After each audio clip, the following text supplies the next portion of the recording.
very specific image of how cybercrime works. A shadowy figure in a dark room, typing lines of code, stealing millions, and vanishing into the anonymous void of the internet.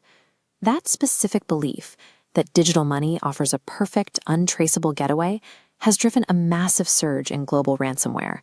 Hackers routinely paralyze hospitals, schools, and city governments, demanding multi-million-dollar payouts in Bitcoin because they assume the money can never be followed. It is the exact same logic driving thousands of direct-to-consumer scams. Fraudsters trick everyday people into sending crypto for fake investments or romance scams, confident that once the transfer clears, the funds are gone forever.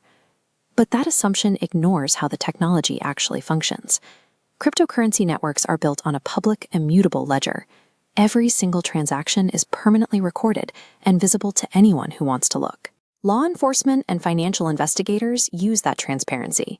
Instead of hitting a dead end, they use the network's own permanent ledger to map the exact movement of stolen digital assets, tracing them step by step toward a physical suspect.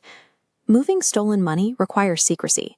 Doing it on a system specifically designed to broadcast and verify every transaction to the entire world leaves a permanent, mathematically proven trail of evidence. An investigation usually begins with a victim reporting a loss and handing over a single piece of evidence, a long, random string of letters and numbers.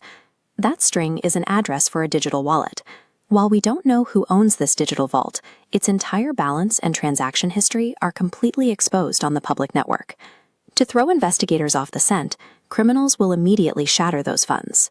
They use automated scripts to bounce the stolen money across thousands of different wallets in seconds, creating a massive, tangled web of transfers designed to overwhelm any human trying to follow along. This is where investigators deploy blockchain analytics. This specialized software automatically ingests the public ledger data, cuts through the intentional noise, and isolates the actual route the stolen money took. The software follows every single hop, split, and transfer. Even if the money is divided into fractions of a penny and scattered across the globe, the system maps the exact flow across the network. At this stage of the hunt, the thief's name is still hidden, but their money is entirely exposed. Investigators know exactly how much they have, how fast it is moving, and exactly where it is going. Digital wealth is useless to a criminal if they can't spend it in the physical world. To buy a house, a car, or even groceries, they eventually have to convert that cryptocurrency into traditional cash. To make that conversion, those tangled trails inevitably funnel into cryptocurrency exchanges. These are large, heavily regulated businesses that act as off-ramps connecting the blockchain to traditional banking. Unlike private wallets, these exchanges are subject to financial laws. They operate like banks, and they require strict identification to open an account and withdraw cash.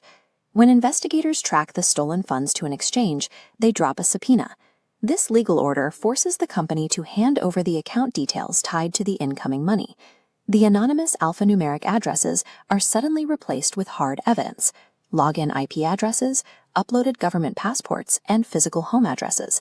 The biological need to actually spend the stolen money creates a fatal choke point. The moment a thief tries to cash out, the digital pursuit ends and a physical suspect is named. Identifying the suspect is only half the battle. The final tactical phase requires physically securing the stolen assets before the criminal realizes they've been spotted and tries to move the funds again. Through digital seizure, law enforcement orders the cooperative exchange to lock the account. The suspect's balances are instantly frozen, preventing any transfers or cash withdrawals. If the suspect is holding the money in a private wallet rather than an exchange, investigators can use search warrants to seize the physical hardware and extract the private keys. The funds are then lawfully transferred directly into a government-controlled wallet. This is how modern cryptoforensics operates. It relies on mapping the public trail, exploiting the necessary exchange choke points, and executing legal seizures to recover the funds. The blockchain is terrible at keeping secrets. By recording every transaction in permanent public view, it provides law enforcement with a mathematically verifiable map directly to the criminals trying to abuse it.